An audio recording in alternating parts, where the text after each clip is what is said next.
นี่นะคะข้าวต้มปลาและกุ้งค่ะวันนี้เราจะมาทำข้าวต้มรวมมิตรนะนี่ปลาแล้วก็มีหมูแล้วก็มีกุ้ง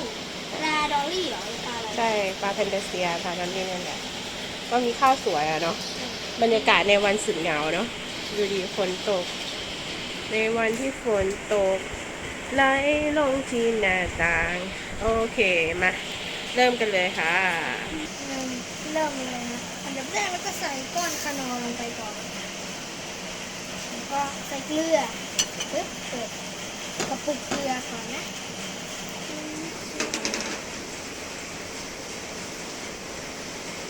ประมาณนี้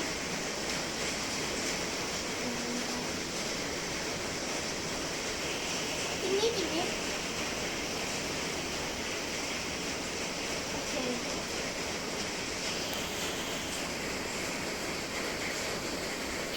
ใส่นิดนึงเนาะ สไตล์ญี่ปุ่นมากอืม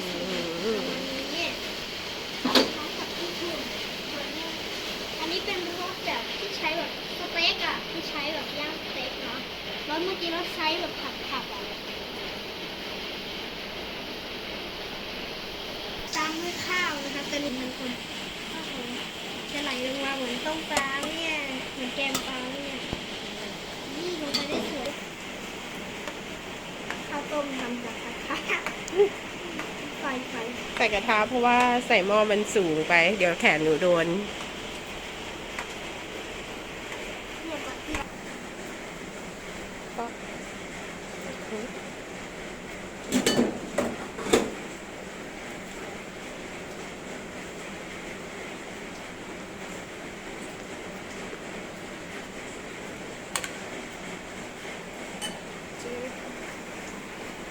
ทำด้วยอะไรคะตามด้วยเนื้อหมูค่ะเทียมนี้ใช่ไหมค่ะ ปึ๊บใส่ไปแล้วก็เผ็ดตามเองเลยให้เนื้อหมูมันแตกกันให้มันไม่เป็นก้อนมันเป็นอย่างนี้ใช่ไหมค่ะแต่ก็เจอเป็นไงคะรสชาติ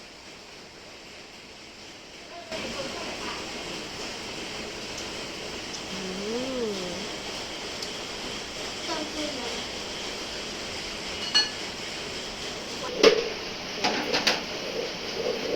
มากเชฟว่าไงจะฟังไหมจุ่มที่เหลือในช้อนอะไรไป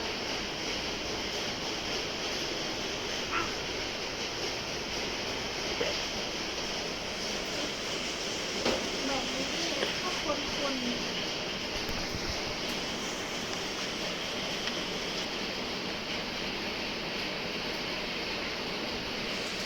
อุ้ยอยากเท้า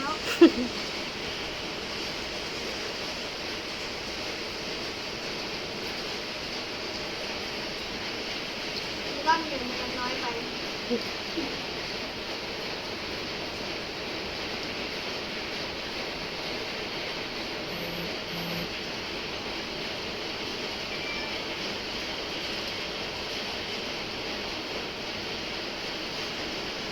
อร่อย อร่อยเนอะเสร็จแล้วก็รอให้ข้าวมัน นุ่มกว่านี้เนาะแล้วค่อยเติมเนื้อปลาแล้วก็กุ้ง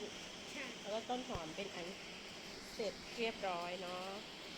อันนี้ข้าวมันก็สุกเป็นที่เรียบร้อยแล้วก็จะมาใส่ปลาเจ้าไว้กันนะคะหยิบใส่เลยล้างมือแล้วค่ะมือสะอาดนะคะปลอดภัยแน่นอน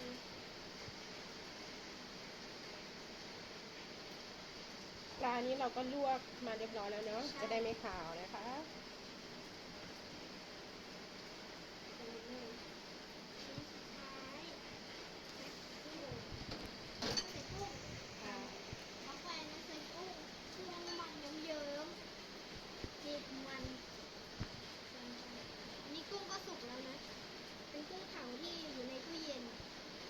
ย่าไม่กินสักทีเนาะ เป็นเมนูล้างตู้เย็นไปเลยจ้าใช่ไม่กินตัโอวเคหอมแล้วใช่ไหมคะ เสิร์ฟค่ะนี่นะคะเสร็จเรียบร้อยข้าวต้มรวมมิตรของยาดาบายเชฟยาดาพร้อมเสิร์ฟใช่ไหมคะนี่ค่ะเรียบร้อยแล้วนะคะสำหรับข้าวต้มปลาของเราพร้อมเสิร์ฟแล้วค่ะ